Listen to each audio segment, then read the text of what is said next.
Watching news first, and up next is a look at Action TV.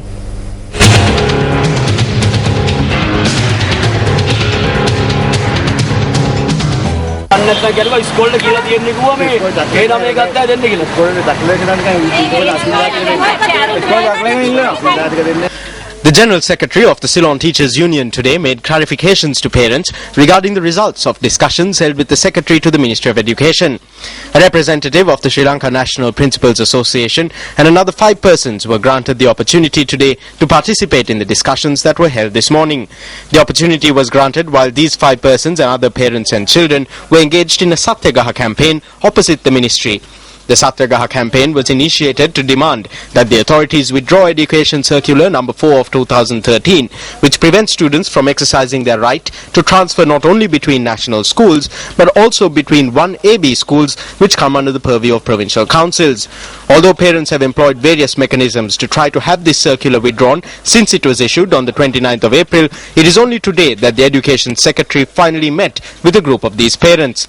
The discussions come against a backdrop where a number of key girls' schools in Colombo and other national schools have been enrolling students from other schools, including international schools, for advanced level classes, disregarding the aforementioned circular. The Secretary requested Action TV to refrain from covering the discussions today. When inquiries were made following the discussions, the Education Secretary asked that we find out what decisions were taken during these discussions from the General Secretary of the Ceylon Teachers Union, who was also present at the discussion.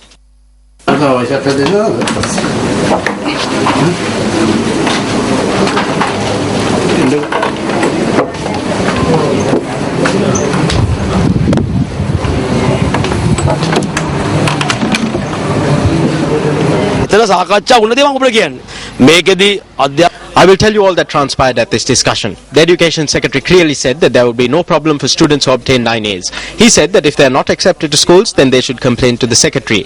He also said that students that obtain 7 or 8As can be taken on a case-by-case basis. His exact words were case by case. This is not a problem facing parents or teachers. These are problems facing students. As he said, exceptionally bright students. Thereby, we expect that, as he said, a fair decision will be taken for these students. If the Secretary to the Ministry of Education has indeed understood the brilliance of these students and feels that a fair decision must be taken, then his task is simple. All he has to do is issue an amendment circular invalidating Circular number 4 of 2013. The failure to issue such a circular would result in the time of these students and parents being wasted for a while longer.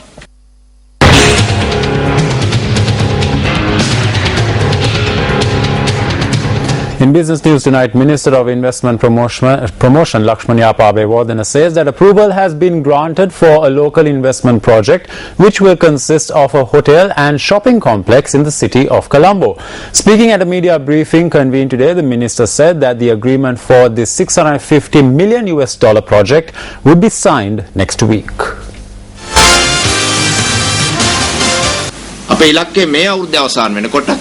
Our objective is to bring in $2 billion in investments to the country by the end of the year.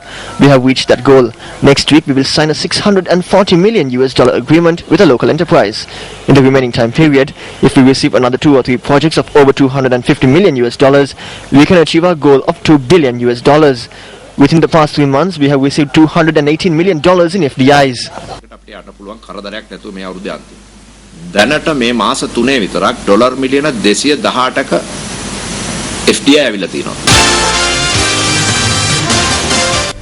Let's now take a look at the newspaper cartoon of the day, which we selected from amongst today's English newspapers.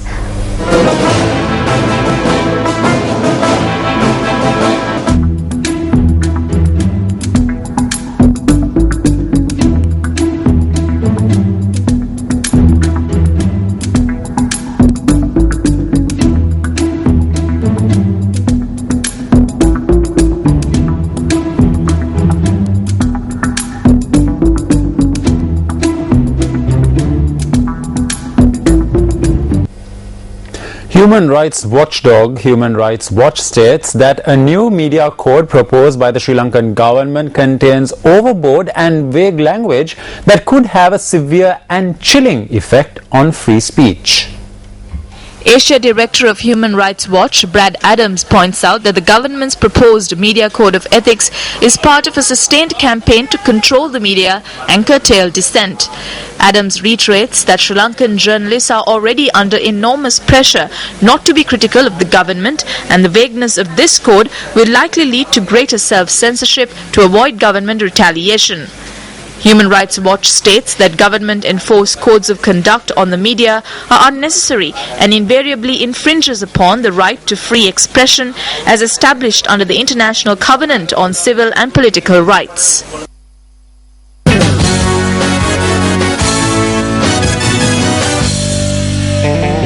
England are through to the finals of the ICC Champions Trophy after a comprehensive 7-wicket victory over South Africa. The Proteas never looked comfortable with the bat as the English bowlers made full use of their captain winning the toss and putting the South Africans into bat. Let's take a quick look at the South African innings.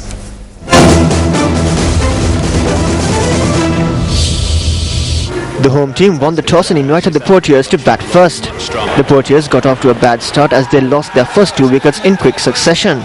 Colin Ingram was dismissed for a duck while Hashim Amla was sent back for just 1 run.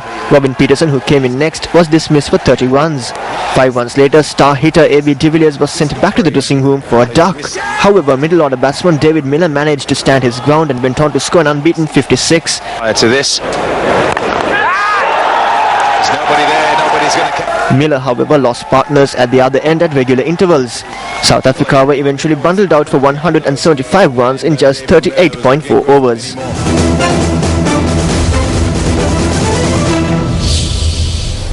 England beat South Africa by 7 wickets with Jonathan Trott standing out from the batsmen with an unbeaten 82. England will now face either Sri Lanka or India in the finals depending on who wins the second semi-final at Cardiff tomorrow. And with that, we wrap up tonight's edition of Primetime News. Thank you very much for joining us. I'm Arundhati Mudanayaka. And I'm Shane Silva. Take care and good night.